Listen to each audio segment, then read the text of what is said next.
मेरा नाम रोशनी है और मैं एक जवान बेटी की माँ हूँ। जैसे जैसे मेरी बेटी जवान हो रही थी, वो हमेशा ही अपने कमरे में बंद रहकर पढ़ाई करती रहती थी और मैं अपनी बेटी की इस बात से बहुत खुश थी कि मेरी बेटी पढ़ाई में बहुत इंटेलिजेंट थी। वो हमेशा से ही अच्छे मार्क्स लाती थी। मेरे पति इस दुनिया से जा चुके थे। एक रात मैंने सपने में अपने पति को देखा। वो मुझसे कहने लगे कि 2-3 दिन तुम बेटी के कमरे में छुप जाना और रात भर देखना वो अपने कमरे में क्या करती है। मैंने ऐसा ही किया, लेकिन जो मेरी आंखों के सामने आया उसे देखकर मेरे पैरों तले से ज़मीन निकल गई थी। मैं अपने मरे हुए पति की बात को टाल नहीं सकती थी, लेकिन मेरी हैरानगी की हद जब हुई जब रात के 2:30 बजे मैं अपनी बेटी के कमरे में अलमारी के पीछे छुप गई थी। मेरी बेटी ने जो किया उसे देखकर तो मेरे होश ही उड़ गए थे। मैं 28 साल की थी जब मैं विधवा हो गई थी और मेरी शादी 21 साल की उम्र में ही हो गई थी। मैं अपने पति से बहुत प्यार किया करती थी, इसलिए मैंने कभी दूसरी शादी नहीं की और सारी ज़िंदगी अपने पति के नाम से ही ज़िंदगी गुजारने का फ़ैसला कर लिया था। मैं एक 7 साल की बच्ची की माँ थी, जिसकी परवरिश मैंने खूब दिल लगाकर और प्यार से की थी कि जब मरने के बाद मैं अपने पति को मुंह दिखाऊं तो उनके सामने गर्व से ये कह सकूं कि मैं आपकी बेटी की परवरिश बहुत अच्छे तरीके से कर आई हूँ। भगवान की कृपा है कि मेरी बेटी अब 20 साल की हो चुकी है और अब आसपास के लोग मुझसे कहते हैं कि संतान एक होनी चाहिए, पर अच्छी होनी चाहिए, जैसे कि तुम्हारी बेटी है। लोग मेरी बेटी की बहुत तारीफ किया करते थे और साथ ही साथ मेरी परवरिश की भी। ये बातें सुनकर मेरा सर गर्व से ऊंचा हो जाता है। मेरी बेटी डिम्पी सच में बहुत ही अच्छी और इंटेलिजेंट लड़की है। वो सारा दिन पढ़ाई करने में ही बिजी रहती है और सारी रात भी वो पढ़ाई करती रहती है। वो जब इतनी ज़्यादा पढ़ाई करती है तो मेरे दिल में उसके लिए प्यार पैदा हो जाता है। फिर मुझे उस राज का ख्याल आता है जो मैंने अपनी बेटी से छुपा रखा है। मुझे डर है कि कहीं इस वजह से मेरी और मेरी बेटी के रिश्ते के बीच कोई दरार पैदा ना हो जाए। लेकिन मैं क्या करूं? मैं चाहकर भी अभी उसे ये राज नहीं बता सकती थी, इसीलिए दिल की बात दिल में ही रखकर बैठी हुई हूँ। मैं चाहती हूँ कि मेरी बेटी की शादी जल्द से जल्द हो जाए। मैं अपनी बेटी की शादी इंटर की पढ़ाई पूरा होने तक कर देना चाहती हूँ, ताकि वो इस राज तक न पहुँच जाए जो मैंने उसे छुपाया हुआ है। लेकिन मेरी बेटी अभी आगे और पढ़ना चाहती है। जब भी मैं डिम्पी से शादी की बात करती हूँ तो फौरन ही वो शादी से इनकार कर देती है कि अभी उसे और पढ़ाई करनी है और वो पढ़ लिख कर किसी काबिल बनना चाहती है। एक दिन मैं शाम का खाना बना रही थी, तब मेरे पति के एक पुराने दोस्त का फ़ोन आया था। वो हमें अपनी बेटी की शादी का इनविटेशन दे रहे थे और कह रहे थे कि जल्द से जल्द आप हमारे घर अपनी बेटी को लेकर आ जाना। हमारा उनसे मिलना जुलना बहुत अच्छा था, क्योंकि मेरे पति के दोस्त की पत्नी मेरी बहुत अच्छी फ्रेंड थी। हम दोनों एक साथ ही कॉलेज में पढ़ा करते थे। उन्होंने कहा कि मेरी इकलौती बेटी संजना की शादी है, इसलिए हम आपको 1 महीना पहले ही अपने घर बुलाना चाह रहे हैं। मैं इस बात से बहुत खुश हो गई थी। मैं कहने लगी, संजय भाई साहब, आप फिक्र मत करो, मैं बहुत जल्द आपके घर पर आ जाऊंगी, क्योंकि संजना मेरे पति के दोस्त की बेटी होने के साथ साथ मेरी दोस्त की भी बेटी थी। दरअसल मेरा शुरू से ही इरादा था कि संजय भाई साहब मेरी डिम्पी की शादी अपने छोटे बेटे के साथ कर देते, क्योंकि वो मेरी बेटी की उम्र का ही था और उसकी जॉब भी बहुत अच्छी लगी हुई थी और मैं शुरू से ही संजय भाई साहब के छोटे बेटे को पसंद करती थी। वो देखने में भी अच्छा था। उसकी और डिम्पी की जोड़ी एक साथ बहुत अच्छी लगेगी। संजय भाई साहब के 2 ही बच्चे थे। बेटी की शादी तो अब हो रही थी, उसके बाद बेटा था। मेरी बेटी उस घर में बहुत खुश रहती। मैंने जल्दी से खाना बनाया और उठकर डिम्पी के कमरे की तरफ जाने लगी। मैंने जैसे ही कमरे का दरवाज़ा खोलने के लिए हाथ बढ़ाया तो ये देखकर मैं हैरान रह गई थी कि डिम्पी ने तो अपना कमरा अंदर से लॉक किया हुआ था। मैंने ज़ोर से दरवाज़ा खटखटाया तो कुछ देर के इंतज़ार के बाद दरवाज़ा खुल गया था। मेरी बेटी को पसीना आ रहा था और वो बहुत घबराई हुई लग रही थी। मैं कहने लगी, क्या बात है डिम्पी, तुमने दरवाज़ा अंदर से क्यों बंद किया हुआ था और इतनी देर से क्यों खोला है? वो कहने लगी, माँ, मैं बाथरूम में नहा रही थी। मैंने कहा, अच्छा छोड़ो ये सब, इधर आओ और मेरे पास आकर बैठ जाओ। मैं अपनी बेटी का हाथ अपने हाथों में पकड़कर उसे अपने साथ सोफे पर लेकर बैठ गई। मैं कहने लगी, तुम्हें पता है बेटा, तुम्हारे फेवरेट संजय अंकल का फ़ोन आया था। वो हमें संजना की शादी के लिए बुला रहे हैं। तुम अपनी पैकिंग शुरू कर देना, 2 दिन के बाद ही यहाँ से निकल जाएंगे। ये सुनकर डिम्पी के चेहरे का रंग उड़ गया था। वो कहने लगी, माँ मैं नहीं जा सकूंगी। मुझे उसकी ये बात सुनकर एकदम गुस्सा आ गया और मैं कहने लगी, क्यों, तुम क्यों नहीं जाओगी? कहने लगी, माँ मेरे एग्ज़ाम शुरू होने वाले हैं, मुझे अपने एग्ज़ाम्स की तैयारी करनी है और मैं किसी भी हाल में अपनी पढ़ाई को छोड़कर नहीं जा सकती। मैं कहने लगी, बेटा बात को समझा करो, तुम अपनी सारी बुक्स वहाँ ले जाना, वहाँ जाकर आराम से पढ़ाई कर लेना, इसमें कौन सी बड़ी बात है। मगर शादी पर जाना बहुत ज़रूरी है क्योंकि मैंने तुम्हारे लिए संजना के भाई पराग को पसंद कर लिया है। तुम दोनों एक दूसरे से मिलोगे तो ही बात आगे बढ़ेगी। वो खाली आंखों से मुझे देखकर कहने लगी, माँ मैं शादी के काबिल नहीं रही हूँ। मुझे डिम्पी की ये बात बहुत बुरी लगी थी। मैं गुस्से में होकर कहने लगी, क्या मतलब है तुम्हारा? वो घबरा गई और कहने लगी, माँ मैंने आपसे कितनी बार कहा है, मैं पढ़ लिख कर कुछ बनना चाहती हूँ। मैं उसकी ये बात सुनकर बस उसको घूरती रह गई थी। अगले दिन भी मैंने बहुत कोशिश की कि मेरी बेटी शादी में जाने के लिए राज़ी हो जाए क्योंकि मैं उसको शादी में लेकर जाना चाहती थी। मैंने तो यहाँ तक कह दिया था कि अगर तुम शादी पर नहीं जाओगी तो मैं भी नहीं जाऊँगी, लेकिन फिर भी उसने मेरी बात नहीं मानी थी।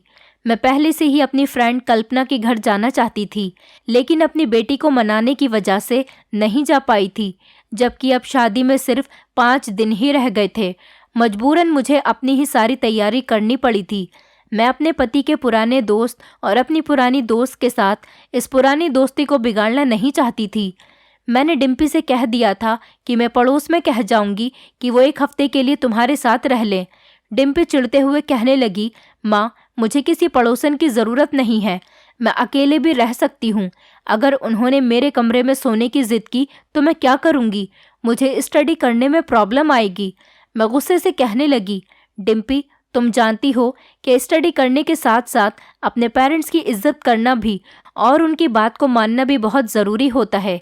फिर तुम मुझे बताओ कि तुम्हारे कमरे में ऐसी कौन सी चीज़ लगी हुई है जो वो तुम्हारे कमरे में सो नहीं सकती। तुम्हें अगर पढ़ाई करने में कोई प्रॉब्लम आए तो तुम बाहर सोफे पर बैठकर पढ़ाई कर लेना।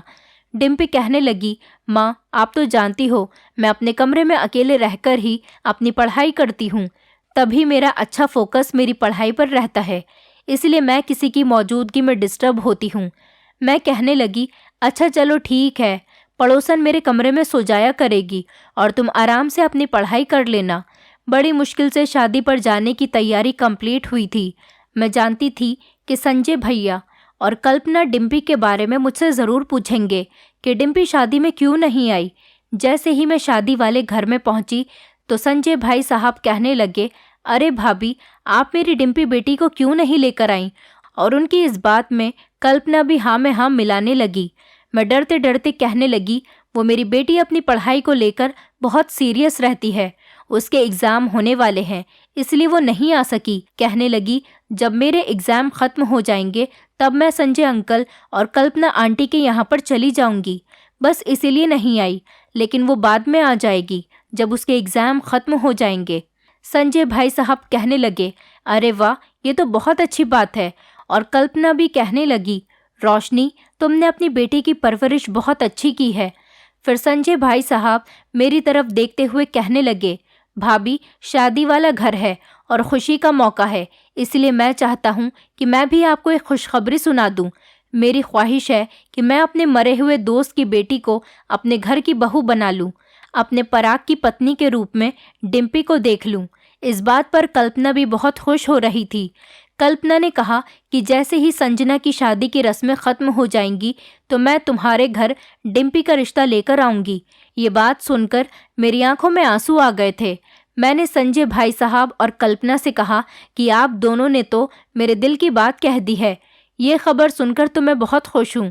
संजय भाई साहब तो खुश होकर आगे बढ़ गए थे, लेकिन कल्पना ने मुझे गले लगा लिया था और कहने लगी, हमारी दोस्ती को अब हम रिश्तेदारी में बदलना चाहते हैं, इस तरह से हमारी दोस्ती आगे तक कायम रहेगी। संजना की शादी में खूब मज़ा आया था, शादी अच्छी हो गई थी और शादी पूरी होने के बाद मैं अपने घर पर वापस आ गई थी। पड़ोसन तो मेरी बेटी से बहुत खुश हो रही थी, कहने लगी, मैंने तुम्हारी बेटी जितनी अच्छी और समझदार लड़की कहीं नहीं देखी। ये बात सुनकर मैं बहुत ज़्यादा खुश हो गई थी। मैंने अपनी पड़ोसन अंजलि का शुक्रिया कहा कि आपका बहुत बहुत शुक्रिया, आपने यहाँ मेरी गैर मौजूदगी में मेरी बेटी का ख्याल रखा। मैंने उसको कुछ गिफ्ट भी दिए और उसके बाद वो अपने घर चली गई थी। मैंने डिम्पी से कह दिया था कि संजय अंकल और कल्पना आंटी ने पराग के लिए तुम्हारा हाथ मांग लिया है। वो चाहते हैं कि तुम्हारी शादी उनके बेटे पराग के साथ हो जाए। डिम्पी मेरी बात सुनकर खुश नहीं हुई थी। वो मुझे अजीब सी नज़रों से देखकर कहने लगी, माँ, आपने हमेशा से ही मुझे सिर्फ मेरे पापा के एक ही फ्रेंड के बारे में बताया है, जबकि मेरे पापा के बहुत सारे फ्रेंड्स थे। मुझे याद है जब मैं छोटी थी तो हमारे घर संजय अंकल के साथ साथ अनुराग अंकल भी आया करते थे, लेकिन जिस दिन से पापा की मौत हुई उसके बाद से ही अनुराग अंकल ने हमारे घर पर आना बंद कर दिया। क्या पापा के मरने के साथ साथ ही अनुराग अंकल भी मर गए, जो आपने कभी उनके बारे में कोई बात नहीं की? डिम्पी ने मेरे जख्मों पर नमक छिड़क दिया था। मैं गुस्से से कहने लगी, हाँ, नहीं बताया मैंने तुम्हें अनुराग के बारे में। तुम जानती हो कि तुम्हारे पापा ने मुझसे लव मैरिज की थी।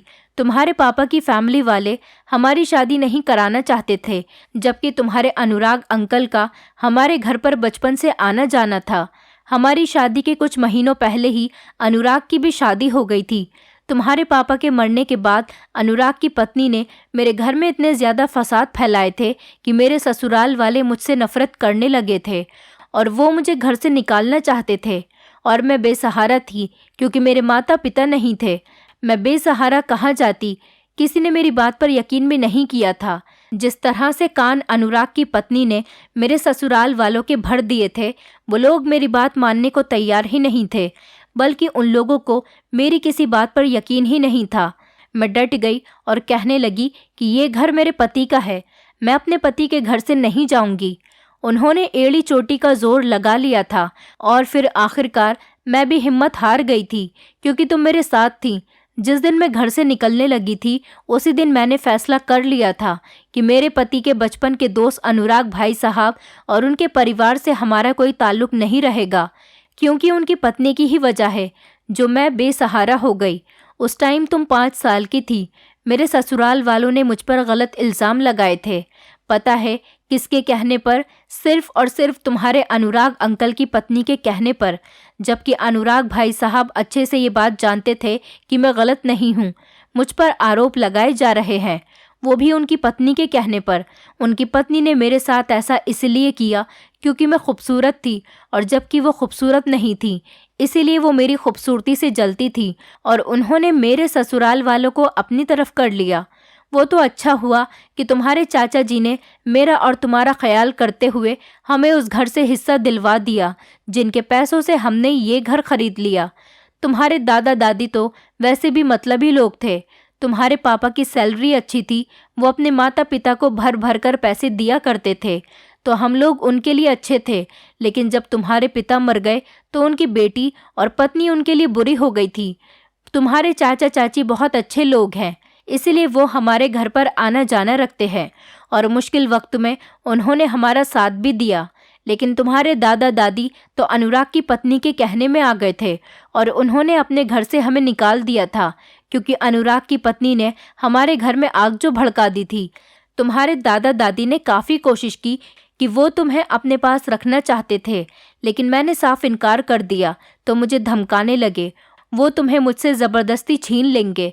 मैं उनकी धमकियों को देखकर हैरान रह गई थी, इसलिए मैंने पुलिस में जाकर उनके खिलाफ रिपोर्ट दर्ज करवा दी। पुलिस जब तुम्हारे दादा दादी के घर गई तो तुम्हारे चाचा ने बात को संभाल लिया और पुलिस को वापस भेज दिया, क्योंकि वो समझदार थे और इस तरह से उनकी और उनके परिवार के सारे लोगों की गांव में बेइज्जती हो सकती थी। इसलिए उन्होंने अपने माता पिता को बहुत समझाया कि वो हमें सुकून से जीने दें। उसके बाद से तुम्हारे दादा दादी ने हमारा पीछा छोड़ दिया था और हम सुकून भरी जिंदगी जीने लगे थे। मैं इस घर में पूरी तरह से शिफ्ट हो गई थी। उस दिन के बाद भी वो लोग कभी कभी तंग करने के लिए आ जाया करते थे, लेकिन तुम्हारे चाचा बात को संभाल लेते थे। उन लोगों ने मुझे तंग करने की बहुत कोशिश की। वो मुझे डराते धमकाते थे, यहाँ तक कि उन्होंने मुझे अदालत से तुम्हारी कस्टडी लेने के लिए भी ब्लैकमेल कर लिया था। मगर बड़ी मुश्किल से उस टाइम में तुम्हारे चाचा ने सारी बात को संभाल लिया था। अगर वो मेरा सहारा न बनते तो आज तुम और मैं किसी के घर में झाड़ू बर्तन कर रहे होते। मैंने इसीलिए आज तक तुम्हें अपने दादा दादी अनुराग और उसकी पत्नी के बारे में नहीं बताया। मैंने ऐसा इसीलिए नहीं किया था ताकि तुम्हारा दिल उनकी तरफ से मैला न हो जाए। ये बात सुनकर डिम्पी का चेहरा उतर गया था। वो बहुत परेशान हो गई थी और मैं उठकर अपने कमरे में आ गई थी। मुझे पिछले दिनों की परेशानियां आज भी याद आती थीं और अपने पति की भी बहुत याद आती थी। मेरी अलमारी में मेरे पति के लव लेटर और उनके साथ मेरी फ़ोटो, ये सारी निशानियां मेरे पास आज भी रखी हुई थी। मैं एक एक चीज़ को देखकर रोती जा रही थी। मैं अपने मृत पति के लव लेटर पढ़कर रोती तो कभी उनको चूमने लगती थी। मैं हर चीज़ बड़े ध्यान से देख रही थी। तभी अचानक मेरी नज़र उनकी डायरी पर पड़ी। इनमें से एक डायरी गायब थी जो मेरे पति की थी और मेरे पति को डायरी लिखने का बड़ा शौक था। वो रेड कवर वाली डायरी न जाने कहाँ चली गई थी। मैं अंदर ही अंदर बहुत डर रही थी और मैंने सारी अलमारी में उस डायरी को ढूंढ लिया था, यहाँ तक कि अपने कमरे की पूरी तलाशी ले ली थी, लेकिन वो डायरी मुझे कहीं नज़र नहीं आ रही थी। फिर मेरे दिल में ख्याल आया कि कहीं वो डायरी डिम्पी के हाथ तो नहीं लग गई, क्योंकि उस डायरी में डिम्पी की ज़िंदगी का सबसे बड़ा राज लिखा हुआ था। मेरी बेटी कॉलेज भी जाती थी और वहाँ से आकर भी वो सारा दिन पढ़ाई किया करती थी। मेरी हर बात को मानती थी, मगर पिछले 1 महीने से मेरी बेटी बहुत परेशान लग रही थी और बहुत ही अजीबोगरीब हरकत करने लगी थी। उसने सब कुछ छोड़ दिया था, बस हमेशा चिड़चिड़ी रहने लगी थी। वो मेरी बात भी नहीं मानती थी।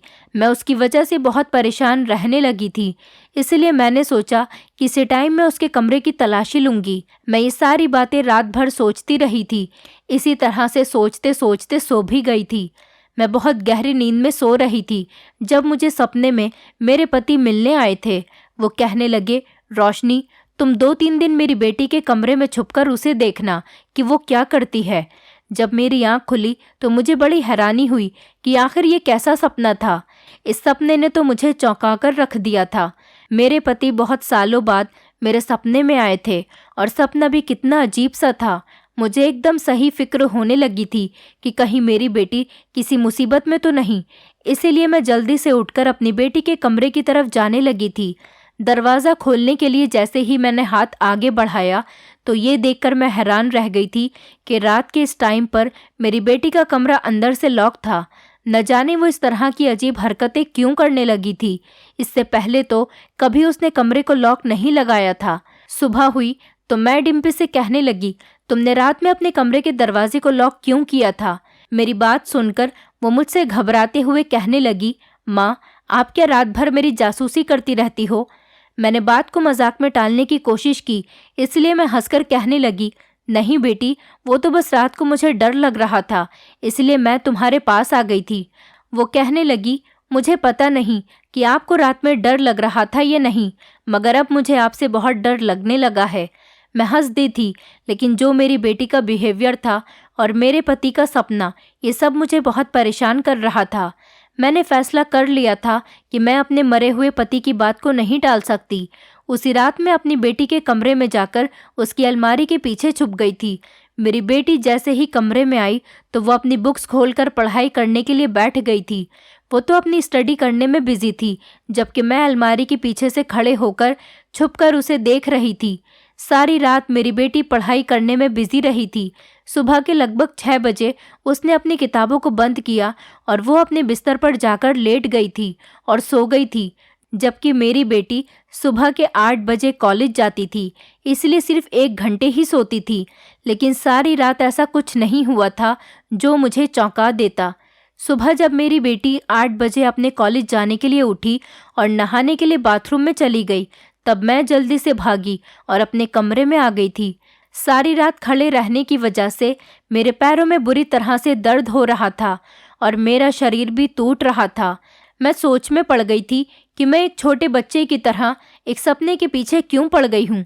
मैंने सोचा कि कल रात मैं अपने सपने की वजह से ज़्यादा ही घबरा गई थी, इसीलिए मैंने सोच लिया था कि अब मैं रात के टाइम डिम्पी के कमरे में नहीं जाऊंगी। लेकिन जैसे ही रात हुई और मैं अपने कमरे में लेटी थी, तभी मेरे कानों में बार बार अपने पति की आवाज़ सुनाई देती रही थी, जैसे वो मुझसे कह रहे हों कि जाओ रोशनी, डिम्पी के कमरे में चली जाओ। मैं अपने फैसले पर ज़्यादा देर तो नहीं ठहर सकी थी, इसलिए मैं रात होते ही एक बार फिर से अपने बेटी के कमरे में जाकर उसकी अलमारी के पीछे छुप गई थी। आज तो मेरी टांगों में बहुत ज़्यादा दर्द हो रहा था, मगर मैं बर्दाश्त करती रही और खड़ी रही। मैंने तो कभी अपने पति की बात को नहीं टाला था जब वो जिंदा थे और मुझसे बहुत प्यार किया करते थे। आज मैं कैसे उनकी बात को टाल सकती थी। सारी रात मैं इसी तरह से अलमारी के पीछे खड़ी रही थी और मेरी बेटी पढ़ाई कर रही थी, एक के बाद एक किताबों को पढ़ रही थी। इसी तरह से दूसरी रात भी गुजर चुकी थी। मैं सुबह फिर अपने कमरे में आकर सोचने लगी कि शायद ये सपना मुझे इसलिए आया हो कि मैं रोज़ अपने पति की यादों में खोई रहती हूँ और उनकी फ़ोटो को बार बार देखती हूँ, इसलिए मेरे पति की यादें मेरे दिमाग पर सवार हो गईं। शायद इस सपने की कोई हकीकत ही न हो। मैंने सोच लिया था कि अब मैं सपने की वजह से अपनी बेटी पर शक नहीं करूँगी। मैंने थोड़ा सा आराम किया और उठकर नाश्ता बनाने के लिए किचन में चली गई थी। नाश्ता बनाकर मैंने सोचा चलो डिम्पी के लिए भी नाश्ता बना देती हूँ। मैं जैसे ही उसके कमरे में उसे नाश्ता देने के लिए गई, मैं अपनी बेटी के कमरे के दरवाजे तक ही पहुँची थी, तभी उसके कमरे से आती हुई आवाज़ मेरे कानों में पड़ी थी। वो रो रही थी और मैं घबरा गई कि ना जाने मेरी बेटी को क्या हो गया और वो इस तरह से क्यों रो रही है। वो रोते हुए कहने लगी, मुझे आज तुम्हारी बहुत याद आई, जल्दी से तुम मेरे पास आ जाओ, मैं तुम्हारे बिना नहीं रह सकती। ये बात सुनकर तो मैं दंग रह गई थी। मैंने जल्दी से दरवाज़ा खोलने की कोशिश की तो ये देखकर फिर से हैरान रह गई थी कि कमरे का दरवाज़ा तो अंदर से लॉक था। मैंने दरवाजे को ज़ोर ज़ोर से बजाना शुरू कर दिया। कुछ ही देर के बाद डिम्पी ने दरवाज़ा खोल दिया था। वो कहने लगी, माँ आपको क्या हो गया? आप इस तरह से मेरे कमरे का दरवाज़ा क्यों पीट रही हो? मैं दरवाज़ा खोलने के लिए आने ही वाली थी, लेकिन आप तो दरवाजे को बुरी तरह से पीट रही हो, जैसे कोई भूकंप आया हो। पहले तो मैंने सोचा कि इससे पूछ लूं कि ये किसके साथ बातें कर रही थी, मगर जब उसके हाथ में मैंने उसके पिता की फ़ोटो देखी तो मैं सब कुछ समझ गई थी। वो शायद अपने पिता की याद में खोई हुई थी और अपने पापा को मिस कर रही थी, लेकिन ना जाने क्यों मेरा दिल बहुत घबरा रहा था। मैंने डिम्पी से कहा, ये रहा तुम्हारा नाश्ता, तुम अपने कमरे में ही कर लो। मैं तुम्हारे लिए नाश्ता लेकर आई थी और मैंने नाश्ते की ट्रे डिम्पी के हाथ में दे दी। उसने बिना कुछ कहे ही फ़ोटो को साइड पर रख दिया और नाश्ता करने के लिए बैठ गई थी। मैं बड़ी परेशान हो गई थी और बुरी तरह से उलझ गई थी। मैंने सोचा कि चलो आज आखिरी रात है, आज भी मैं जाकर डिम्पी के कमरे में अलमारी के पीछे छुप जाऊंगी।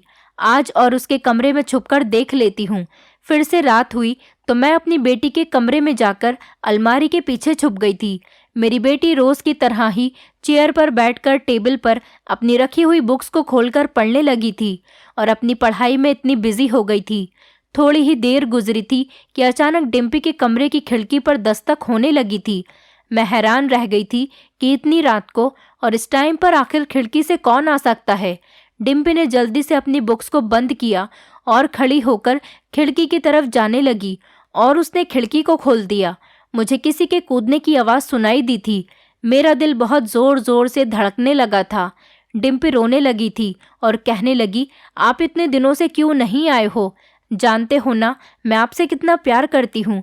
मुझे तो ऐसा लगता है कि अगर मैं आज आपको फ़ोन नहीं करती तो शायद आप आज भी यहाँ पर नहीं आते। मैं तो आपको एक बात बताना ही भूल गई।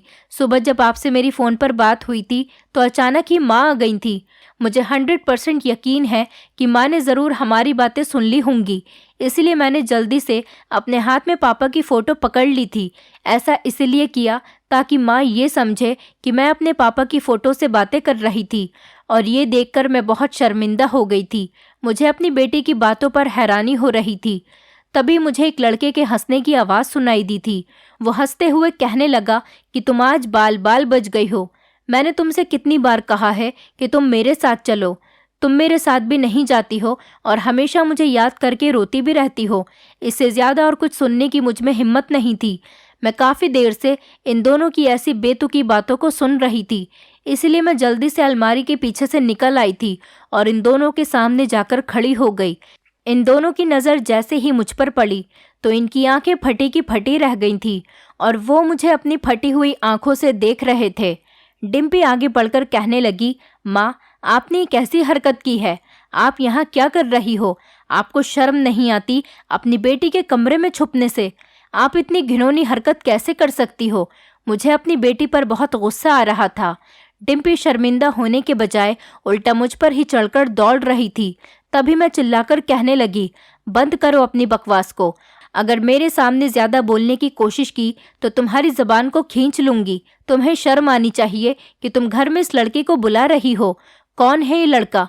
तुम्हें शर्म नहीं आती अपनी माँ से झूठ बोलते हुए और अपने पिता की इज्जत को खाक में मिलाते हुए?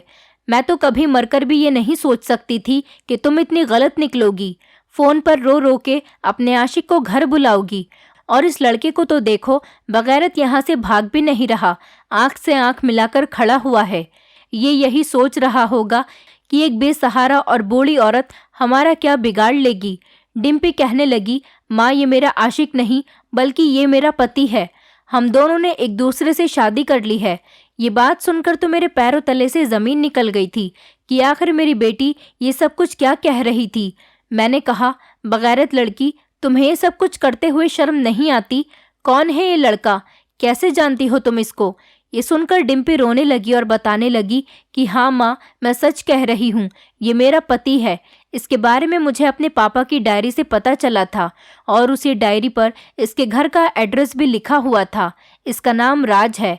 पापा की डायरी में राज के बारे में सारी डिटेल लिखी हुई थी और अब मैं सब कुछ जान चुकी हूँ। हम दोनों बहुत छोटे थे और हम दोनों बचपन से पक्के फ्रेंड्स थे। हम दोनों एक साथ खेलते थे। पापा ने मेरा और राज का रिश्ता फिक्स कर दिया था। यह अनुराग अंकल का बेटा है।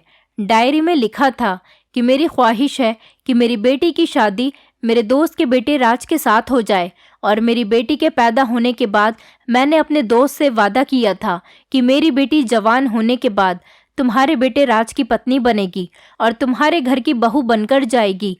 और उसमें मेरे लिए भी कुछ लिखा गया था। पापा ने लिखा था कि डिम्पी, अगर मुझे कुछ हो गया तो जवान होने के बाद तुम किसी और को पसंद नहीं करना। जिस लड़के को मैंने तुम्हारे लिए चुना है तुम उससे ही शादी करना। अब आपको जरा शर्म नहीं आई कि आपने मुझसे मेरे पिता के वादे के बारे में छुपाकर रखा? आपने मेरे दादा दादी को तो मुझसे छुपाकर रखा था। मैं सिर्फ अपने चाचा चाची को ही जानती थी और ये सोचती थी कि मेरे दादा दादी दुनिया में है ही नहीं। लेकिन जब उस दिन आपने मुझे दादा दादी के बारे में सारी बात बताई तो मैं समझ गई थी कि इसलिए मेरी माँ ने मुझे दादा दादी के बारे में नहीं बताया, क्योंकि उन्होंने हमारे साथ बहुत गलत किया था। और आपने अनुराग अंकल की पत्नी के बारे में भी बता दिया था कि उन्होंने आपके साथ बहुत बुरा किया था। लेकिन आपने एक बार भी अनुराग अंकल के बेटे राज का जिक्र तक मुझसे नहीं किया, जबकि आप मेरी शादी संजय अंकल के बेटे पराग के साथ करवाना चाहती थीं। आपने ऐसा इसीलिए किया कहीं मुझे कुछ याद ना आ जाए कि राज मेरे बचपन का दोस्त है। राज की मम्मी ने आपके साथ जैसा भी किया, लेकिन वो पुरानी बात थी। मेरे पापा तो मेरा रिश्ता राज के साथ पक्का करके गए थे और उसके पिता से वादा कर गए थे। इसलिए मैं अपने पिता के किए हुए वादे को नहीं तोड़ सकती थी। आपकी अलमारी से मुझे मेरे पापा के लेटर पड़े हुए मिले थे और उन्हीं के साथ साथ मेरे पापा की डायरी भी रखी हुई थी। मैं उन डायरी में से एक डायरी को अपने पास लेकर आ गई थी और मैंने जब डायरी को पढ़ा तो उसमें ये सारी बातें लिखी हुई थी। उसी में राज का एड्रेस भी लिखा हुआ था। इसलिए मैं कॉलेज के बहाने से एक दिन राज से मिलने के लिए चली गई थी और उसको सारी बात बता दी थी। खुशकिस्मती से मुझे वो लड़का मिल गया था जिसे मेरे पापा मेरे लिए चुनकर गए थे। और माँ देखिए, अब हम दोनों एक हैं। मैं डिम्पी की बातें सुनकर रोने लगी थी और कहने लगी, बेटी, तुम्हारे पापा की फ्रेंड की पत्नी ने मेरे साथ बहुत गलत किया था। मैं नहीं चाहती थी कि तुम्हारी शादी अगर उस घर में हो जाए तो वो औरत तुम्हारा जीना दुश्वार कर दे, क्योंकि जिस औरत ने मुझे भी नहीं बख्शा तो फिर वो तुम्हारा क्या हाल करती। और इसी औरत की वजह से मेरे सास ससुर ने भी मुझे घर से निकाल दिया था। मुझे डर था कि अगर अपने पति के इस वादे की लाज रखते हुए तुम्हारी शादी राज से करवा दी तो राज की माँ सारी जिंदगी तुम्हें ताने देगी और परेशान करेगी और कभी तुम्हें सुखी नहीं जीने देगी। और अगर मेरी बेटी अपनी जिंदगी में खुश नहीं रहती तो मैं जीते जी मर जाती। मुझे पता था कि जिस औरत ने मुझे मेरे ससुराल में नहीं टिकने दिया, वो औरत अपने घर में उसी की बेटी के साथ क्या रिएक्शन करेगी। मेरी बातें सुनकर डिम्पी रोने लगी थी। वो मुझसे कहने लगी, माँ, मुझे पता था कि आपके पास ये सब कुछ करने से पहले कोई वजह रही होगी, क्योंकि मैंने अपनी ज़िंदगी के इतने सालों में आप में कोई बुराई नहीं देखी। मुझे आपकी वजह मालूम हो चुकी है, लेकिन माँ, मैं अपने पिता के किए हुए वादे को पूरा करना चाहती थी। तभी मेरा दामाद राज आगे बढ़ा और हाथ जोड़कर कहने लगा, आंटी, टाइम बहुत आगे बढ़ चुका है। अब हालात पहले जैसे नहीं रहे, सब लोग अच्छे हो चुके हैं। और मैं आपको बता दूं कि माँ की तबीयत तो इतनी ज़्यादा ख़राब रहने लगी है कि वो अपने बिस्तर से खड़ी ही नहीं होती। शायद उन्होंने जो आपके साथ किया, भगवान ने उनको उनके किए की सज़ा दी है। माँ को पैरालाइज हो गया है, जिसकी वजह से वो ना तो बोल सकती हैं और ना ही हिल सकती हैं। डॉक्टर ने कुछ दिनों का ही टाइम दिया है। माँ की हालत बहुत ज़्यादा सीरियस है। आप मेरे साथ चलो और माँ को उनकी गलती के लिए माफ़ कर दो। शायद उनकी ज़िंदगी के जो पल रह गए हैं वो उनको सुकून से जी सके। मेरी बेटी राज के साथ शादी तो कर चुकी थी, अब मेरे पास इनकार करने की कोई गुंजाइश ही बाकी नहीं रही थी। मैं राज और डिम्पी के साथ राज के घर चली गई थी। मैं वहाँ पर गई तो राज की माँ कावेरी बहुत बुरी हालत में बेड पर लेटी हुई थी। मुझे उसकी हालत देखकर बहुत तरस आ रहा था। मुझे देखकर उसकी आंखों में आंसू आ गए थे। वो कुछ बोल नहीं सकती थी, लेकिन उसकी आंखों से मुझे ऐसा लग रहा था जैसे वो मुझसे माफ़ी मांग रही हो। मैंने उसके करीब जाकर कहा कि मैंने तुम्हें माफ़ किया कावेरी, अब हमारे बच्चे शादी कर चुके हैं, इनको आशीर्वाद दो। ये सुनकर कावेरी की आंखों से आंसू निकलने लगे थे और वो रो रही थी। अनुराग भाई साहब भी मुझे देखकर बहुत खुश हुए थे और उन्होंने बताया कि भाभी, जब से कावेरी की तबीयत खराब होनी शुरू हुई थी, वो तभी समझ गई थी कि उसने आपके साथ गलत किया। भगवान उसको इसी चीज़ की सज़ा दे रहा है। वो आपसे माफ़ी मांगना चाहती थी, लेकिन उसकी कभी हिम्मत नहीं हुई कि वो आपसे माफ़ी मांगे। इसलिए उसने कहा कि जब मैं ठीक हो जाऊंगी तो मैं खुद रोशनी के घर जाकर उससे माफ़ी मांगूंगी। लेकिन इसकी हालत तो ठीक होने के बजाय दिन ब दिन खराब होती चली गई थी और वो आपसे माफ़ी नहीं मांग सकी। जब एक दिन हमारे घर डिम्पी आई और उसने सब कुछ बताया तो मैंने खुद इन दोनों बच्चों की शादी करवा दी। हमने आपको इसीलिए नहीं बताया क्योंकि हमें पता था कि आप कभी भी इन बच्चों की शादी के लिए तैयार नहीं होगी, क्योंकि आपके साथ बहुत बुरा किया गया था और मैं अपने दोस्त के वादे को भी पूरा करना चाहता था।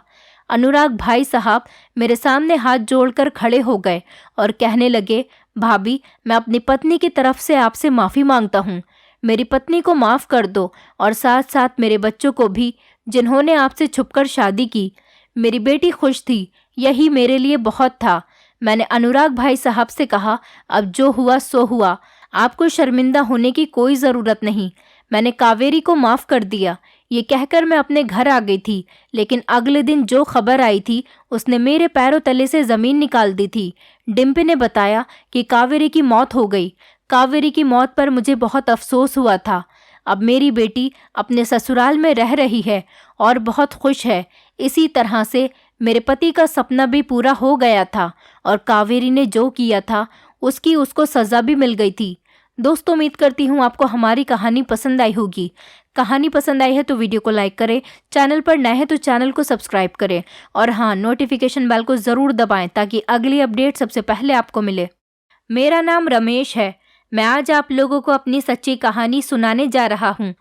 मैं सिनेमा हॉल में चौकीदारी की नौकरी किया करता था। मेरी उम्र लगभग 27 साल थी।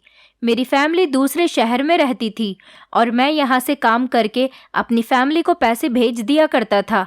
मैं पढ़ा लिखा भी नहीं था, जिसकी वजह से मुझे कोई अच्छी नौकरी मिल सकती। दिल्ली शहर के सिनेमा हॉल में चौकीदार की नौकरी किया करता था और किराए पर मैंने एक कमरा लिया हुआ था। महीना हो जाता तो किराया चुका देता था और खाना होटल से खा लिया करता था। मेरा सारा टाइम ज़्यादातर सिनेमा हॉल में ही गुजरता था। सुबह से लेकर मुझे रात हो जाती थी। चौकीदार की नौकरी करते करते उसके बाद रात को अपने कमरे पर जाकर सो जाता था। फिर दूसरे दिन को मेरा वही रूटीन होता था। आज भी रोज़ की तरह मैं अपनी ड्यूटी कर रहा था।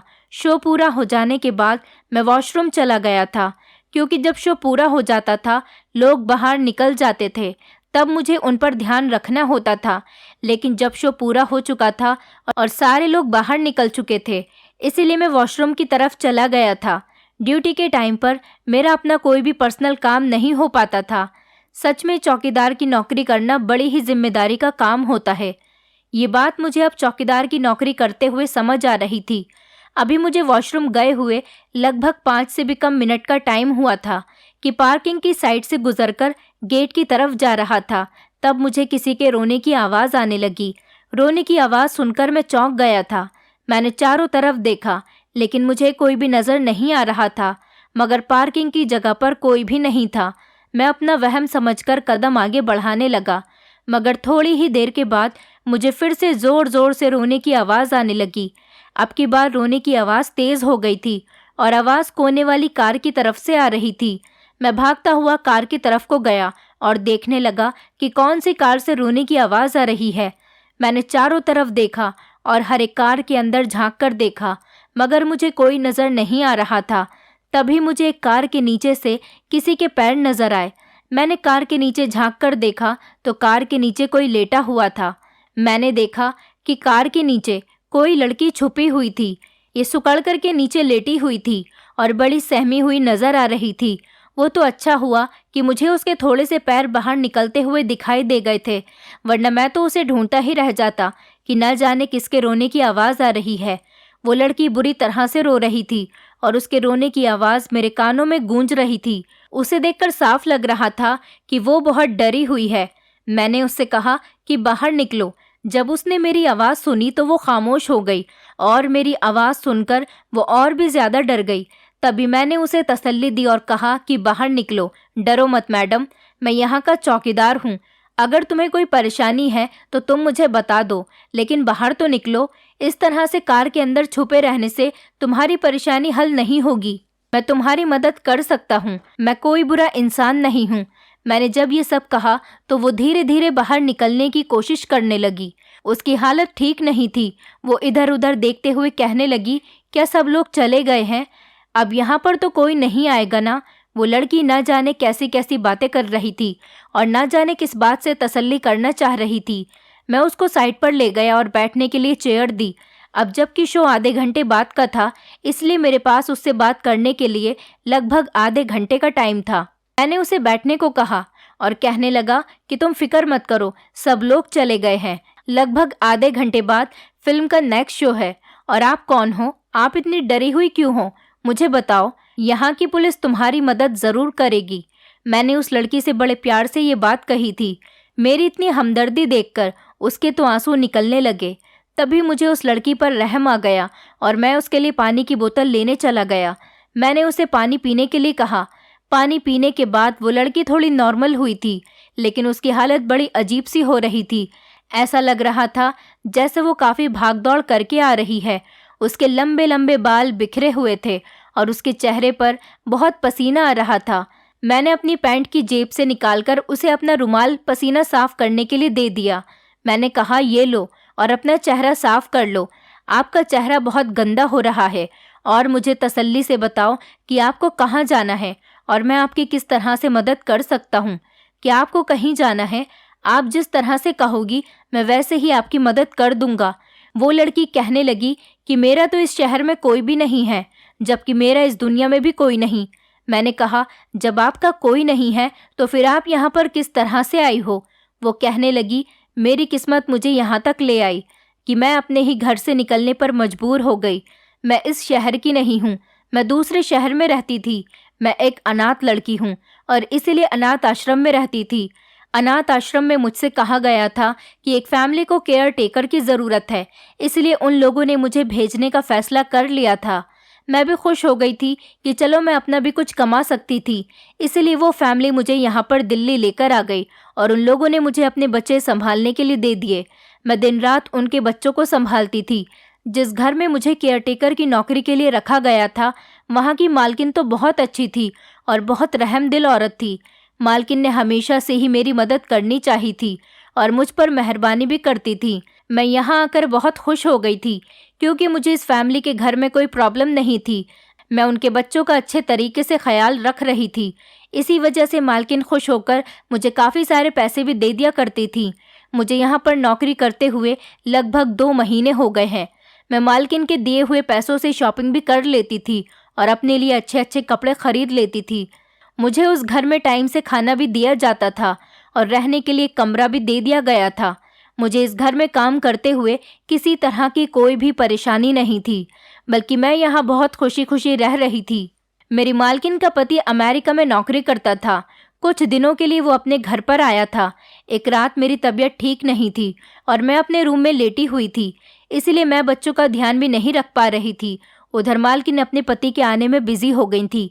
इस वजह से बच्चे बहुत परेशान कर रहे थे, लेकिन मजबूरन मुझे कमरे से बाहर निकलकर बच्चों की देखभाल करने के लिए जाना ही पड़ा था। तभी मालकिन के पति की नज़र मुझ पर चली गई। मालकिन का पति बड़ी घूर घूर कर मुझे देख रहा था। उनके होते हुए मुझे अपना काम करना बहुत मुश्किल लग रहा था, इसलिए मैं जल्द से जल्द बच्चों को सुलाकर अपने कमरे में वापस आ गई थी। और फिर मेरी तबीयत भी ठीक नहीं थी, इसलिए मेरा आराम करने का बहुत मन कर रहा था। घर के सारे लोग सो चुके थे। लगभग 2 बजे का टाइम था। मेरी तबीयत ठीक नहीं थी, सर में बहुत ज़्यादा दर्द हो रहा था। इसी वजह से मुझे नींद नहीं आ पा रही थी। मैं जाग रही थी, तभी अचानक मैंने देखा कि मेरे कमरे में मालकिन के पति आ गए। उन्हें अपने कमरे में देखकर मैं बहुत घबरा गई थी। वो मेरे कमरे में आकर मेरा हाल चाल पूछ रहे थे और हाल चाल पूछते पूछते वो मेरे करीब आने की कोशिश करने लगे। उनकी इस हरकत से मैं बड़ा परेशान हो गई थी, इसलिए मैंने उनसे कहा कि मैं आपकी शिकायत मालकिन से कर दूंगी, आप मेरे कमरे से चले जाइए। उस दिन तो मालकिन का पति मेरे कमरे से चला गया था, लेकिन अगले दिन मालकिन ने कहा कि तुम बच्चों का ख्याल रखना, मैं शॉपिंग करने के लिए जा रही हूँ। मालकिन तो घर से निकल गई थी, लेकिन घर पर मालिक, बच्चे और मैं थी। मालकिन के घर से निकलने के बाद मालिक ने मेरे करीब आने की कोशिश की। जब मैंने भागना चाहा तो मालिक ने मेरे बालों को पकड़ लिया और मुझे अपने करीब खींच लिया और मेरे साथ जोर ज़बरदस्ती करने की कोशिश करने लगे। मालिक मुझसे कहने लगा कि तुम्हें मेरे बच्चों के साथ साथ मेरा भी ख्याल रखना है। अगर तुमने मेरा कहना नहीं माना तो मैं तुम्हें कहीं मुंह दिखाने काबिल नहीं छोड़ूंगा। मालिक की ये सारी बातें सुनकर मैं तो बहुत डर गई थी, क्योंकि मैं ऐसा कुछ भी नहीं कर सकती थी। मुझे मालकिन के आने का इंतज़ार था और मैंने ठान लिया था कि मालकिन आ जाएंगी तो मैं उनके पति के बारे में उन्हें सारी बात बता दूंगी। मगर बहुत टाइम हो गया था, लेकिन मालकिन नहीं आई थी। पता चला कि मालकिन शॉपिंग मॉल से अपने मायके चली गई।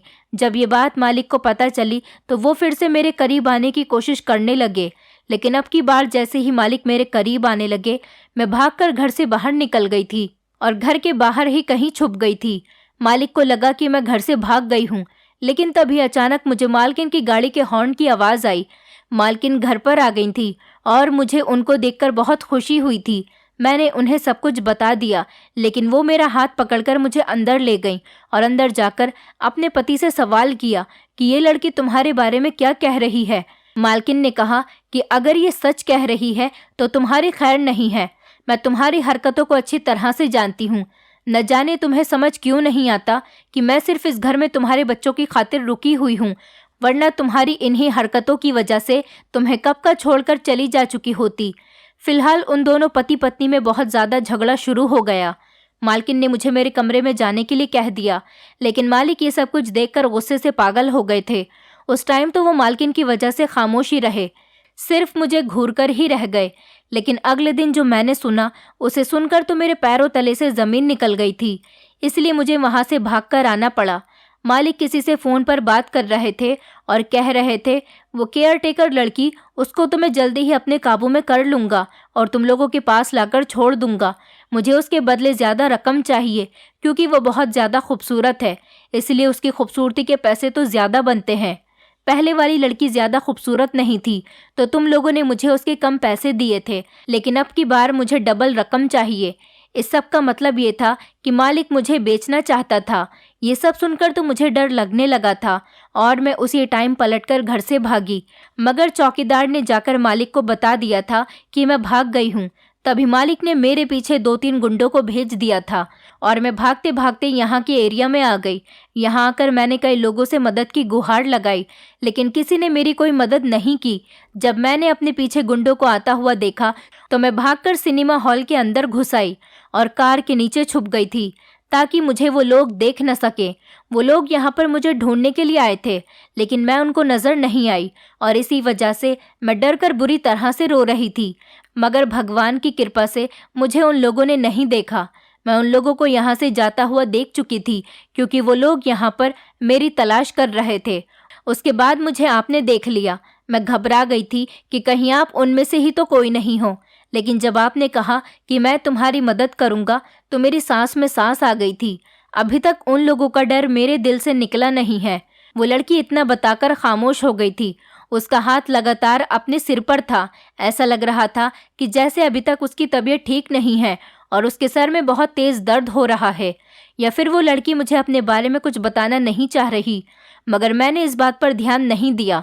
फिलहाल वो लड़की बहुत रो रही थी, इसलिए मैंने उसे तसल्ली दी और कहा, मैडम, इस शहर में तुम्हारा कोई तो रिश्तेदार होगा, क्योंकि तुम्हें यहाँ पर रहते हुए 2-3 महीने हो गए, तो तुम्हारी किसी से जान पहचान तो ज़रूर हो गई होगी। मैं उसी के पास तुम्हें छोड़ आऊँगा जिसको तुम जानती हो। और मुझे जल्दी बताओ, शो शुरू होने में 10 मिनट ही तो रह गए हैं। उसके बाद मुझे अपनी ड्यूटी पर भी ध्यान देना है और मैं तुम्हें इस तरह से नहीं छोड़ सकता। मैं तो खुद एक बेघर इंसान हूँ। गांव से यहाँ शहर में चौकीदार की नौकरी करने के लिए आया हूँ। मेरे पास एक किराए का मकान है जहाँ पर मैं किराया देकर रहता हूँ और होटल का खाना खा खा कर गुजारा करता हूँ। बस मेरी ज़िंदगी तो इसी तरह से गुजर रही है। अब बताओ, मैं तुम्हारा ध्यान किस तरह से रखूँगा? जिस कमरे में मैं रहता हूँ वहाँ पर भी मेरे साथ 2-3 लड़के रूम शेयर करते हैं। मैं वहाँ पर भी तुम्हें नहीं रख सकता, क्योंकि मुझे भी वो कमरा बड़ी मुश्किल से मिला है। मैं तुम्हें अपने साथ नहीं रख सकता क्योंकि उस कमरे में मेरे साथ लड़के रहते हैं। मेरी तो यही मामूली सी नौकरी है, इसमें मुझे भी ज़्यादा पैसे नहीं बचते। रूम शेयर करने पर भी आधे से ज़्यादा पैसे मेरे किराए में चले जाते हैं। मैं तो गांव में दर बदर की ठोकरें खा रहा था। तब किसी ने मुझे यहाँ की नौकरी के बारे में बताया तो मैं शहर चला आया और नौकरी करने लगा। अब अपने परिवार की खातिर यहाँ पर नौकरी कर रहा हूँ। मेरी 3 कुंवारी बहन है और मैं उनका इकलौता भाई हूँ। मेरी माँ भी विधवा है, इसलिए सबकी जिम्मेदारी मेरे ही ऊपर है। मैंने उस लड़की को अपना इंट्रोडक्शन दिया था। मैंने उससे कहा, चलो अभी तो रात होने में काफ़ी टाइम है, मैं तुम्हें अपने ऑफिस में बैठा देता हूँ। थोड़ी देर के बाद जब मेरी ड्यूटी ऑफ हो जाएगी तो तब देखूंगा कि तुम्हारा क्या करना है। ये कहकर मैं उसे ऑफिस में ले गया और वो बैठ गई। उसके बाद मैं अपनी ड्यूटी करने के लिए गेट पर चला गया था, मगर मैं लगातार लड़की के बारे में ही सोच रहा था और मेरा ध्यान उस लड़की की तरफ ही पड़ा हुआ था कि आखिर मैं इस अनजान लड़की का क्या करूं। हालांकि वो लड़की मेरी जान पहचान की नहीं थी, लेकिन फिर भी मुझे उसकी बहुत फिक्र हो रही थी। अब जब मैं उसे ज़ुबान दे चुका था कि मैं तुम्हारी मदद करूंगा, तो मुझे अपनी जिम्मेदारी निभानी थी। मैंने अपने एक फ्रेंड को कॉल की और इस लड़की के बारे में सब कुछ बता दिया। लेकिन मेरे फ्रेंड ने इस लड़की के बारे में मुझे बहुत गलत एडवाइस दी। वो गलत गलत बातें करने लगा। उसका मतलब ये था कि हम इस लड़की का गलत इस्तेमाल कर सकते हैं। अपने फ्रेंड की बातें सुनकर मुझे बहुत गुस्सा आया था। मैं औरत की इज्जत करने वाला इंसान था। किसी भी लड़की को देखकर कभी मेरी नीयत खराब नहीं हुई थी, क्योंकि मेरे घर में भी मेरी जवान जवान बहनें थीं। रात के लगभग 8 बजे मेरी ड्यूटी ऑफ हो गई थी। वो लड़की अभी तक ऑफिस में ही एक साइड को बैठी हुई थी और वो आंखें बंद करके नींद ले रही थी। जब मैंने उसे जगाया तो उसके चेहरे से डर साफ नजर आ रहा था। मैंने उससे कहा कि चलो मैं तुम्हें पुलिस स्टेशन लेकर चलता हूँ, वहाँ पुलिस तुम्हारी मदद करेगी, क्योंकि तुम्हारा यहाँ पर इस तरह से रहना बिल्कुल ठीक नहीं है। सारी रात पड़ी है, तुम कहाँ जाओगी? शहर का माहौल बहुत ख़राब है। मैं तुम्हें इस तरह से नहीं छोड़ सकता। मैं तुम पर सिर्फ इतना ही एहसान कर सकता हूँ कि मैं तुम्हें पुलिस के हवाले कर देता हूँ। तुम पुलिस को अपनी सारी परेशानी बता देना और पुलिस तुम्हारे ठिकाने तक तुम्हें पहुँचा देगी। वो लड़की कहने लगी, नहीं नहीं, प्लीज़ मुझे पुलिस के पास मत लेकर जाओ, मुझे पुलिस से बहुत डर लगता है। उसकी आंखों में ये कहकर आंसू आ गए। मैं सोचने लगा कि अब मैं क्या करूं, इसलिए मैंने उससे कहा कि चलो ठीक है, इस शहर में मेरी एक दूर की बहन रहती है, मैं तुम्हें उसके घर पर छोड़ आता हूँ, वहाँ पर रात गुजार लेना। उसके बाद सुबह देखते हैं कि तुम्हारा क्या किया जाता है। हो सकता है कि सुबह तक कोई सॉल्यूशन निकल आए। मेरी बहन के घर तुम आराम से रह सकती हो, और मेरी बहन एक बड़े से बंगले में नौकरी करने जाती है, या फिर तुम उसके साथ काम पर चली जाना। मैंने उस लड़की को काफ़ी सारे सॉल्यूशन बताए थे और उसके चेहरे पर बेफिक्री भी नजर आने लगी थी, मगर अभी तक वो लड़की अपने सर पर हाथ लगाए हुए बैठी हुई थी। ऐसा लग रहा था जैसे उसकी तबीयत ठीक नहीं है। मैं इंतज़ार कर रहा था कि वो खड़ी हो जाए और आगे बढ़े। तभी उसने मुझसे मेरी शर्ट मांगी और कहने लगी कि तुम थोड़ी देर के लिए बाहर चले जाओ, अपनी शर्ट देकर। मैं खामोशी से बाहर आ गया था। जब मैं बाहर आया तो उसने मेरी शर्ट को अपने चेहरे पर इस तरह से बांध लिया था कि उसे कोई पहचान न सके। मैंने दूसरी शर्ट पहन ली और मैं उसे लेकर अपने रिश्ते की बहन के घर पर आ गया। वहाँ पर अपनी बहन को उसके बारे में सब कुछ बता दिया और उस लड़की को अपनी बहन के घर छोड़ दिया। उसके बाद मैं अपने कमरे पर वापस चला आया। कमरे में आकर मैं अपने सारे काम से फ्री होकर लेट गया था, लेकिन लेटते ही मेरी आंखों के सामने उस लड़की का चेहरा बार बार घूम रहा था।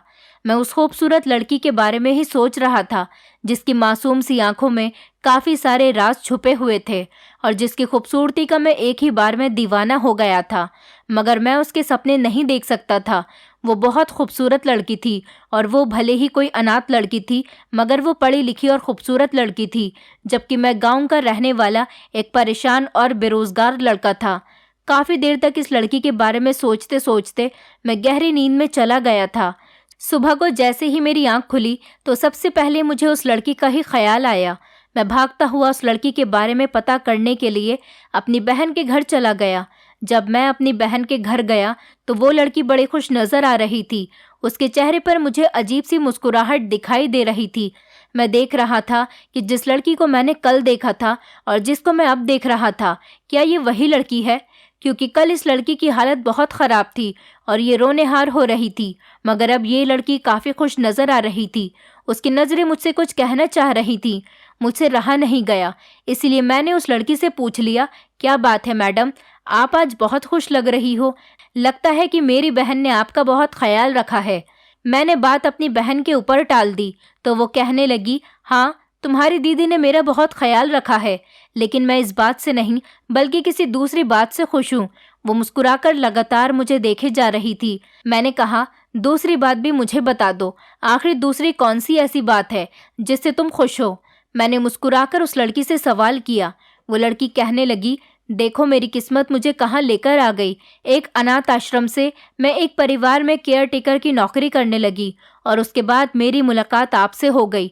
मैंने आज तक खुशी भरी ज़िंदगी नहीं गुजारी, लेकिन आज मैंने एक फ़ैसला किया है जिसके बारे में मैं आपको बताना चाहती हूँ, क्योंकि मुझे अब की बार अपनी ज़िंदगी में खुशियाँ आती हुई नज़र आ रही हैं।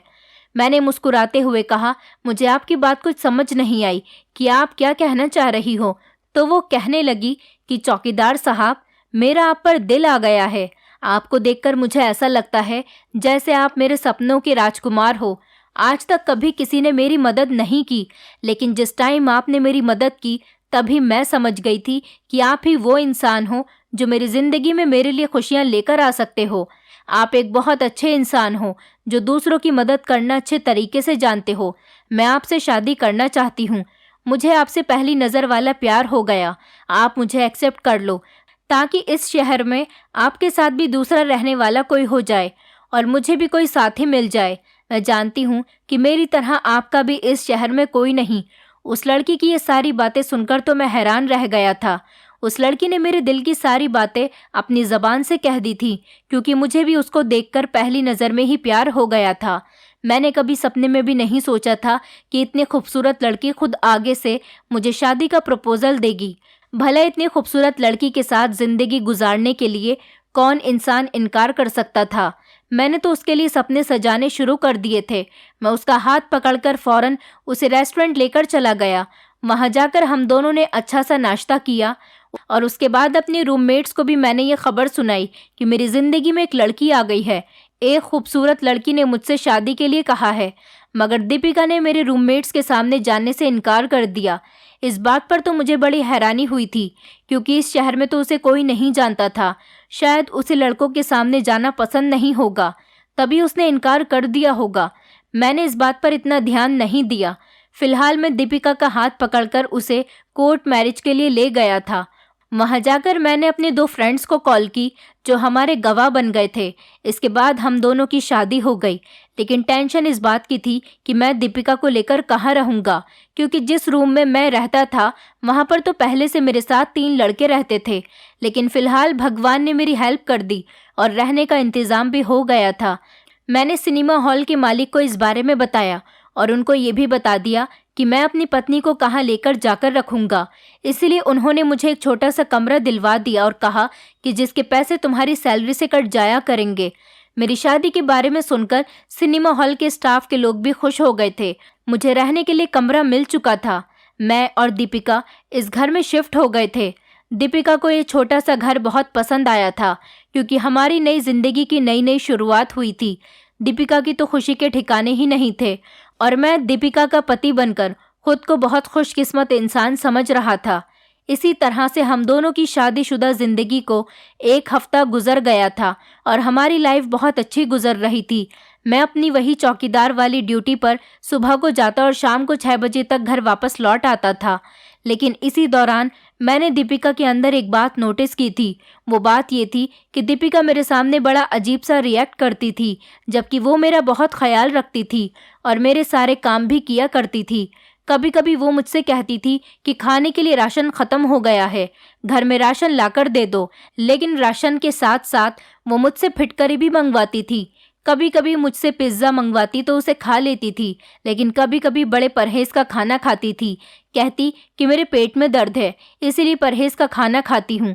लेकिन वो मेरे साथ बैठकर खाना नहीं खाती थी, मुझे सर्व कर देती थी और उसके बाद खुद किसी न किसी काम में बिजी हो जाती थी। जब मैं उसे अपने साथ खाने की जिद करता तो कहती कि अभी मुझे भूख नहीं है, मैं बाद में खा लूंगी। न जाने मेरे सो जाने के बाद वो खाना खाती भी थी या नहीं। धीरे धीरे दिन इसी तरह से गुजर रहे थे। हमारी शादी को लगभग 2 महीने गुजर चुके थे, लेकिन अब मैं चाहता था कि हमारा परिवार भी आगे बढ़े, हमारे भी बच्चे हों। मगर मेरी पत्नी अभी बच्चों के बारे में सोचना नहीं चाहती थी। एक दिन वो मोबाइल में मुझे एक ऐड दिखाने लगी और कहने लगी कि मैंने आपके बारे में कुछ सोचा है, कुछ ऐसा सोचा है जिससे हमारी जिंदगी बदलने वाली है। मैंने बड़ी हैरानी से दीपिका की तरफ देखा और कहा कि क्या मतलब है तुम्हारा? मैंने कहा क्या इस ऐड को देखने के बाद मेरी जिंदगी बदल जाएगी? उसने मोबाइल को बंद करके एक साइड में रख दिया और कहने लगी, अरे नहीं, ये एक विदेश में नौकरी का ऐड है। मैं मोबाइल देख रही थी तो ये ऐड आ गया, सोचा कि मैं तुम्हें भी दिखा दूंगी। ज्यादातर मैं ऐड के बारे में देखती रहती हूँ। तुम्हारी पत्नी ऐसी वैसी नहीं है, पढ़ी लिखी है, इसलिए मोबाइल में छोटी मोटी चीज़ों को पढ़ लेती हूँ। मेरी पत्नी बड़े एटीट्यूड में आकर ये बातें कर रही थी। मैं अपनी पत्नी की बातों पर हैरान रह गया। उसने न जाने कब से अपने दिल में ये ख्याल कर लिया था कि वो मेरे लिए नौकरी ढूंढेगी। अगले दिन उसने मुझसे कुछ इम्पॉर्टेंट पेपर्स मंगवाए और मुझे अपने साथ लेकर पासपोर्ट वीज़ा बनवाने के लिए चली गई। मुझे अपनी ड्यूटी पर जाने के लिए देर हो रही थी, इसलिए मैंने उसके इस तरह के काम पर ध्यान नहीं दिया कि वो क्या कर रही है। वो मुझसे ज़्यादा पढ़ी लिखी थी, इसलिए मैंने उसकी बात पर ज़्यादा ध्यान नहीं दिया। मुझे लगा कि शायद वो कोई आईडी बनवा रही होगी। मैं अपनी पत्नी पर बहुत ज़्यादा भरोसा करता था, इसलिए उसकी छोटी छोटी इन हरकतों को इग्नोर करने की कोशिश किया करता था। लेकिन फिलहाल मुझे इतना पता था कि मेरी पत्नी मुझे दूसरी नौकरी पर लगवाने की जुगाड़ कर रही है। मेरी पत्नी पासपोर्ट ऑफिस से निकली तो बहुत ज़्यादा खुश नज़र आ रही थी। पूरे 1 महीने के अंदर अंदर मेरे वीज़ा का भी बंदोबस्त हो गया था। भगवान जाने ये सब वो किस तरह से कर रही थी, मगर जो भी हो रहा था मैं इस सब से बहुत खुश था। मैंने सिनेमा हॉल से चौकीदार की नौकरी छोड़ने का फैसला भी कर लिया था और अपनी पत्नी के कहने पर मैं लंदन में नौकरी करने के लिए तैयार हो गया था और हम लोग लंदन जाने की तैयारी करने लगे थे, क्योंकि लंदन जैसी जगह में नौकरी मिलना कोई मजाक बात नहीं होती। लेकिन मेरी पत्नी ने कहा था कि उसने लंदन के किसी एजेंट से मेरी नौकरी के बारे में बात कर ली है। मेरे सारे फ्रेंड्स मुझे बहुत खुशनसीब समझ रहे थे।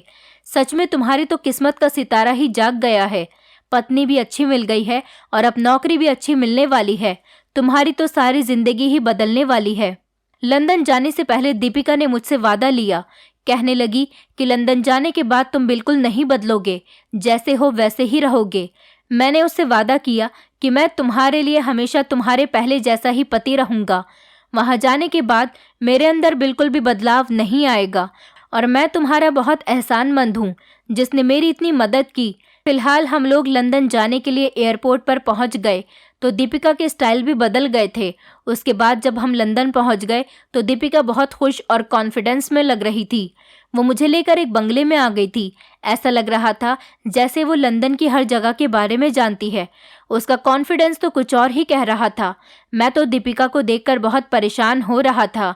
उसने लंदन आते ही अपने कपड़े भी लंदन जैसे ही पहन लिए थे। उसने मुझसे कहा था कि वो मुझे अपने किसी जानने वाले के बंगले में लेकर जा रही है। मैं बंगले में जाकर एक तरफ को बैठ गया था और वो किसी कमरे में चली गई थी और कमरे में जाने के बाद वो बहुत देर के बाद बाहर निकली और दीपिका का इंतज़ार करते करते मुझे नींद आने लगी थी। मैं इस बंगले के अंदर दीपिका का इंतज़ार करते करते सो गया। ना तो दीपिका आई और ना ही इस बंगले का मालिक, जो कोई भी था, मुझे फ़िलहाल कुछ नहीं पता। मैं दीपिका का इंतज़ार करते हुए गहरी नींद में चला गया था। जब मेरी आँख खुली तो मैंने फिर से बंगले के अंदर खुद को अकेला पाया था। मैंने जाकर अब कमरे के अंदर देखा, जिस कमरे में दीपिका गई थी, लेकिन उस कमरे के अंदर तो कोई भी नहीं था। मैं ये सब कुछ देखकर बहुत हैरान हो गया था और बाहर निकलकर दीपिका के आने का इंतज़ार करने लगा, क्योंकि मैं यहाँ लंदन के रास्ते के बारे में नहीं जानता था। मुझे यहाँ की किसी भी चीज़ के बारे में नहीं पता था। थोड़ी देर के बाद मैंने देखा कि दीपिका ने छोटे छोटे कपड़े पहने हुए थे और वो बंगले के गेट के बाहर आई तो वो बहुत खुश नज़र आ रही थी। मैं भी गेट के बाहर ही खड़ा हुआ था। मैं उसे देखकर बड़ा हैरान हो गया था। मुझे अपनी आंखों पर विश्वास नहीं हो रहा था कि वो यहाँ पर आकर कितनी चेंज हो गई थी। उसके इस तरह के छोटे छोटे कपड़े पहनने पर मुझे खुद को शर्म आ रही थी। दीपिका ने कहा कि हम इसी बंगले में रहेंगे। ये मेरी एक जानने वाली फ्रेंड का बंगला है। वो इस बंगले से गई हुई है, इसीलिए जब तक हम लोग यहाँ पर हैं इस बंगले में रह सकते हैं। मैं बंगले के अंदर चला गया और नहा धोकर मैं सोने के लिए लेट गया था, क्योंकि रात काफ़ी हो गई थी। लेकिन जब मेरी आधी रात को आँख खुली तो दीपिका अपना सर पकड़े हुए बैठी हुई थी, जबकि बेड पर साइड में एक पर्स रखा हुआ था। मेरी नज़र जैसे ही उस पर्स की खुली हुई जिप पर पड़ी तो ये देखकर मेरी आंखें फटी की फटी रह गई थी कि वो पर्स तो पैसों से भरा पड़ा था, जो कि लंदन की करेंसी के थे और कुछ पैसे हिंदुस्तानी करेंसी के थे। लेकिन इन पैसों का मतलब तो मेरी समझ में नहीं आया था, जबकि दीपिका की तबीयत खराब लग रही थी। मैंने दीपिका से कहा कि दीपिका, तुम्हें क्या हुआ है? तुम्हारी तबीयत तो ठीक है, लेकिन मुझे ऐसा क्यों लग रहा है? तुम यहाँ पर पहले भी आई हो। क्या तुम मुझसे कुछ छुपा रही हो? मुझे सच सच बता दो, क्या बात है? ये तुम्हारी कौन सी जानने वाली का बंगला है? बताओ, वो तुम्हारी कोई बहन है या फिर कोई फ्रेंड जिसके बंगले में हम रह रहे हैं? मैं बार बार दीपिका से सवाल कर रहा था, मगर दीपिका परेशान बैठी हुई थी। वो मुझसे कोई बात नहीं कर रही थी। जब दीपिका ने मेरी किसी बात का जवाब नहीं दिया तो मैं भी पलटकर सो गया था। सुबह जब मैं उठा तो मुझे दीपिका की तबीयत ठीक नहीं लग रही थी, इसीलिए मैं उसे गोद में लेकर पास वाले ही अस्पताल में चला गया। मैं यहाँ के रास्ते नहीं जानता था, इसलिए मुझे करीब में अस्पताल नज़र आया तो मैं दीपिका को वहीं लेकर चला गया।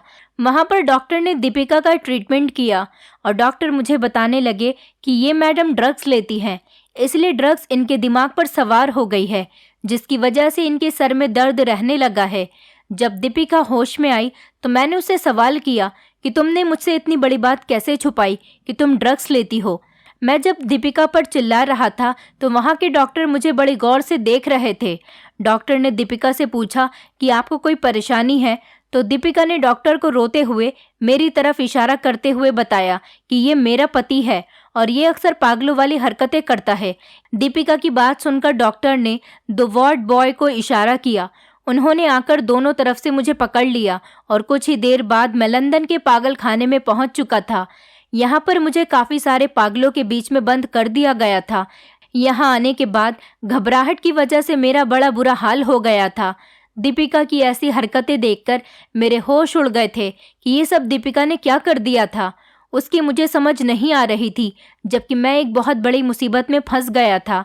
मैं इन लोगों को यकीन दिलाने की कोशिश कर रहा था कि मैं पागल नहीं हूँ, लेकिन डॉक्टर यही कह रहे थे कि हर पागल यही कहता है कि मैं पागल नहीं। पागल खाने में मेरी तरह और भी 2-3 नॉर्मल लोग मौजूद थे। उन पागल आदमियों में से एक आदमी थोड़ा नॉर्मल लग रहा था। 1-2 पागल लड़के भी उस आदमी से ठीक से बात कर रहे थे। उस आदमी ने अपने पास मुझे बुलाया और कहने लगा, तुम्हें क्या परेशानी है? तो मैंने उसे दीपिका की सारी बात बता दी और ये भी बता दिया कि मैं पागल नहीं हूँ। मेरी बात सुनकर वो आदमी हंसने लगा और कहने लगा, तुम्हारी पत्नी कोई आम लड़की नहीं है। वो लड़की लंदन के बहुत बड़े बिजनेसमैन की बिगड़ी हुई बेटी है। उसने तुम्हें सिर्फ और सिर्फ इस्तेमाल किया है। उसने तुम्हें ही नहीं बल्कि जो कुछ तुम्हारे साथ हुआ ऐसा मेरे साथ भी हुआ है। हाँ, बस फर्क इतना है कि मेरी उस लड़की के साथ शादी नहीं हुई थी। उसने मुझे अपने प्यार के जाल में फंसा लिया था। फिर मेरी बातें सुनकर वो आदमी मुझे तसल्ली देते हुए वो कहने लगा, यहाँ पर यही सब कुछ होता है। यहाँ की बिगड़ी हुई लड़कियाँ यहाँ से भाग जाती हैं और शहर शहर जाकर लड़कों को अपने झांसे में फंसाकर यहाँ लेकर आ जाती हैं। या तो वो उन लड़कों को यहाँ लाने के बाद उन पर इल्ज़ाम लगाकर पुलिस के हवाले करवा देती हैं या फिर उन्हें पागल साबित करके इस पागल खाने में भिजवा देती हैं। क्या तुम जानते हो यहाँ की बिगड़ी हुई अमीर लड़कियों का क्या काम है? ये लड़कियाँ फिटकरी में ड्रग्स मिलाकर अलग अलग देश में और वहाँ के अलग अलग शहर में नशा बेचने के लिए जाती हैं और खुद भी ड्रग्स लेती हैं। क्योंकि लंदन में फिटकरी नहीं मिलती, इसलिए ये लोग ज़्यादातर हिंदुस्तान जाकर फिटकरी खरीदते हैं और बहाने से वहाँ के लोगों को बहला फुसलाकर लंदन लाकर छोड़ देते हैं और इसी तरह से ये नशा इन लोगों के दिमाग पर सवार हो जाता है। एक के बाद एक ही अमीर बिगड़ी हुई लड़कियाँ लड़कों को अपने जाल में फंसाती हैं। उस आदमी ने अपनी बात खत्म की तो दीपिका की एक एक बात मेरे दिमाग में घूमने लगी थी। दीपिका ने भी मेरा इस्तेमाल किया था, जबकि मैं तो उसके खूबसूरती में दीवाना होकर ये भी भूल गया था कि ये खूबसूरत और लाचार लड़की मुझसे शादी करने पर क्यों राजी हो गई थी। मगर अब मैं क्या कर सकता था? मैं इस अनजान देश में किसी को जानता भी नहीं था और इस बारे में अभी मेरे माता पिता को भी कुछ नहीं पता था। इसलिए खामोशी से मैं इस पागल खाने में पड़ा हुआ था। लेकिन जब 2 महीने गुजर गए तो मैंने देखा कि दीपिका खुद मुझे यहाँ से लेने के लिए आई थी और वो रो रो कर मेरे सामने खड़े होकर मुझसे माफ़ी मांग रही थी। कह रही थी, मैंने तुम्हारे साथ जो भी किया मुझे उसके लिए माफ़ कर दो। मैं ये गलत काम करती थी क्योंकि मैं गलत संगतों में पड़ गई थी। दीपिका अपनी गलती पर बहुत शर्मिंदा थी, लेकिन मैंने उससे पूछा कि मुझे ये तो पता है कि तुम मुझे यहाँ पर क्यों और किस वजह से लेकर आई थी। अब मुझे ये भी बता दो कि तुम मुझे पागल खाने से छुड़ाकर क्यों लेने आई हो। दीपिका ने बताया कि तुम्हारे साथ गलत करने के बाद रोज़ मुझे अपनी गलती का एहसास होता था कि तुम मेरा कितना ख्याल रखते थे, तुमने मेरी कितनी मदद की। मैंने तुमसे झूठ बोला, फिर भी तुमने मेरी बात पर यकीन कर लिया था। मुझे मेरे फादर ने घर में कैद कर दिया था ताकि मैं अब इस तरह की हरकतें ना करूं, लेकिन रोज़ मुझे सपने में तुम नज़र आते थे और मैं देखती थी कि मेरी गलती की वजह से तुम बहुत ज़्यादा परेशान हो। इसलिए मैंने अपने फादर से कहा कि वो तुम्हें पागल खाने से छुड़वा दे। मैंने अपने फादर के आगे हाथ जोड़े, उनसे माफ़ी मांगी कि आज के बाद मैं कोई गलत काम नहीं करूंगी। बस वो मुझे घर से निकलने दे और किसी तरह से तुम्हें पागल खाने से छुड़ा दे। मैं तुम्हारी पत्नी हूँ। मैं कसम खाती हूँ और वादा करती हूँ कि आज के बाद मैं कभी कोई गलत काम नहीं करूँगी। प्लीज़ तुम मुझे यहाँ से लेकर मुझे मेरी उसी दुनिया में वापस ले जाओ जहाँ हमने अपनी ज़िंदगी की नई नई शुरुआत की थी। फ़िलहाल मैंने अपनी पत्नी को माफ़ कर दिया था। वो अपने किए पर बहुत शर्मिंदा थी। दीपिका के फादर भी मेरे पास आए और उन्होंने मुझसे अपनी बेटी की तरफ से माफ़ी मांगी, लेकिन उनकी शर्त ये थी कि मैं उनकी बेटी को लेकर वापस हिंदुस्तान चला जाऊं। वो अब दोबारा अपनी बेटी को ये गलत काम करते हुए नहीं देखना चाहते थे। दीपिका के फादर भी इंडियन थे और उन्होंने अपना बिजनेस लंदन में कर लिया था, इसलिए वो लंदन में रहते थे। लेकिन अब जबकि दीपिका की शादी मेरे साथ हो गई थी, वैसे तो दीपिका ने ना जाने कितने लड़कों को बेवकूफ़ बनाया था, लेकिन अभी तक उसने किसी के साथ शादी नहीं की थी। उसकी शादी सिर्फ मेरे साथ ही हुई थी, इसलिए दीपिका को मुझसे बहुत मोहब्बत हो गई थी। हम दोनों पति पत्नी वापस इंडिया आ गए थे और मैंने दिल्ली जाकर एक मकान खरीद लिया और दीपिका के फादर ने यहाँ पर मुझे कारोबार करने के लिए पैसे दे दिए थे। मेरी ज़िंदगी पूरी तरह से बदल गई है। मैं अपनी पत्नी के साथ बहुत खुश हूँ और खुशी खुशी अपने नए घर में रहकर ज़िंदगी गुजार रहा हूँ। मैंने गांव से अपनी माँ और बहनों को भी बुला लिया है और एक एक करके अपनी बहनों की शादी भी कर दी है।